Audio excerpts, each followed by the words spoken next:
সূর্য ওঠার আগেই, যখন ভারতের বিস্তীর্ণ তৃণভূমি নিশ্চুপ, তখন আলো ধীরে ধীরে ছড়াতে শুরু করে দিগন্ত জুড়ে। তখন নীরবে চলাফেরা করে এক অদ্ভুত প্রাণী, চুপচাপ সতর্ক, যেন এক ছায়া। এটাই নীলগাই, এশিয়ার সবচেয়ে বড় অ্যান্টিলোপ। একটি এমন প্রাণী যাকে আমরা প্রায়ই দেখি, কিন্তু খুব কম বুঝি। প্রথম নজরে নীলগাইকে দেখতে কিছুটা অদ্ভুত মনে হয়। এর শরীর ঘোড়ার মতো শক্ত, মুখে গরুর মতো শান্ত ভাব, কিন্তু এটি কোনো গরু নয়। এটি একটি অ্যান্টিলোপ, যা ভারতের তৃণভূমি, ঝোপঝাড় আর খোলা মাঠে বেঁচে বেড়ায়। নীলগাই নামটির অর্থ হল নীল গরু। প্রাপ্তবয়স্ক পুরুষদের গায়ে থাকা নীলচে ধূসর রঙের কারণে এই নাম। স্ত্রী নীলগাইদের রং ভিন্ন, তারা বাদামি হলুদাভ, যা তাদের সহজেই পরিবেশের সাথে মিশে যেতে সাহায্য করে। একটি পূর্ণবয়স্ক নীলগাই কাঁধ পর্যন্ত প্রায় 4 ফুট উঁচু হতে পারে।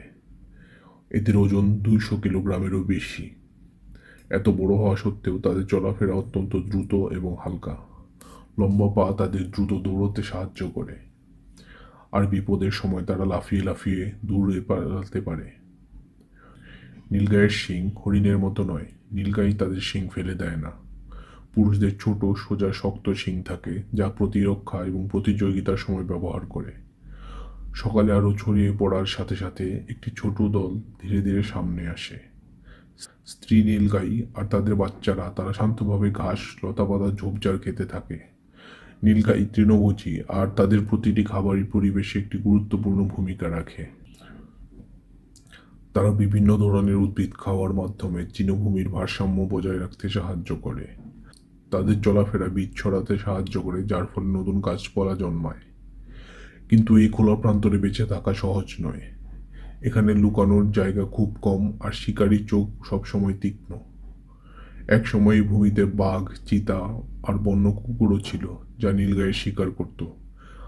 আজ অনেক জায়গায় তারা নেই, কিন্তু সতর্ক থাকার অভ্যাস এখনো নীলগাইয়ের মধ্যে রয়ে গেছে। হঠাৎ দ্রুত কিছু নড়াচড়া নীলগাইকে সতর্ক করে তোলে। এক মুহূর্তেই পুরো দল থেমে যায়। মাথা উঁচু হয়, কান খাড়া হয়, শরীর টান টান হয়ে যায়। কিছুক্ষণের নীরবতা, তারপর হঠাৎই দৌড় শুরু করে। লাফিয়ে লাফিয়ে দ্রুত গতিতে মুহূর্তের মধ্যেই দূরে সরে যায়। বেঁচে থাকার জন্য শুধু শক্তি নয়, প্রয়োজন সতর্কতা। দিন বাড়ার সাথে সাথে তাপমাত্রা বাড়ে, রোদ তীব্র হয়। এই সময় নীলগাই ছায়া খোঁজে, গাছের নিচে বা ঘাসের আড়ালে বিশ্রাম নেয়, কারণ এই পরিবেশের শক্তি সংরক্ষণ করাও জরুরি। গ্রীষ্ম এখানে কঠিন, তাপমাত্রা অনেক বেশি বেড়ে যায়, জল কমে যায়, খাবার শুকিয়ে যায়। তবুও নীলগাই টিকে থাকে। তারা খুব কম পানি নিয়েই বেঁচে থাকতে পারে। খাবার থেকেই তারা প্রয়োজনীয় আর্দ্রতা গ্রহণ করে। তাদের শরীর তৈরি হয়েছে সহ্য করার জন্য। সন্ধ্যা নামার সাথে সাথে আবার শুরু হয় চলাফেরা। একটি বড় পুরুষ নীলগাই একা দাঁড়িয়ে আছে দূরে। তার নীলচে শরীর সূর্যের শেষ আলোয় ঝলমল করছে। এটি একটি প্রভাবশালী পুরুষ। স্ত্রীরা সাধারণত দলে থাকে, কিন্তু পুরুষরা প্রায়ই একা থাকে। তারা নিজের এলাকা রক্ষা করে এবং অন্য পুরুষদের চ্যালেঞ্জ করে।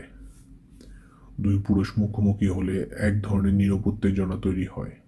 তারা একে অপরকে ঘিরে হাঁটে, শক্তি যাচাই করে, তারপর শুরু হয় সংঘর্ষ। শিংয়ের আঘাত, ধুলো উড়ে যায়, দুজনই একে অপরকে ঠেলে দেয়। শেষে একজন সরে যায় আর অন্যজন বিজয়ী হয়। নীলগাইয়ের বংশ বিস্তার নির্দিষ্ট সময়ে সীমাবদ্ধ নয়। বছরে বিভিন্ন সময়েই বাচ্চা জন্মাতে পারে। মা সাধারণত একটি বা দুটি বাচ্চা জন্ম দেয়, যাদের লুকিয়ে রাখা হয় ঘাসের ভেতরে। প্রথম কয়েক সপ্তাহ তারা চুপচাপ থাকে, স্থিরতা তাদের রক্ষা করে। মা নিয়মিত ফিরে আসে, তাদের খাওয়ায় এবং পাহারা দেয়।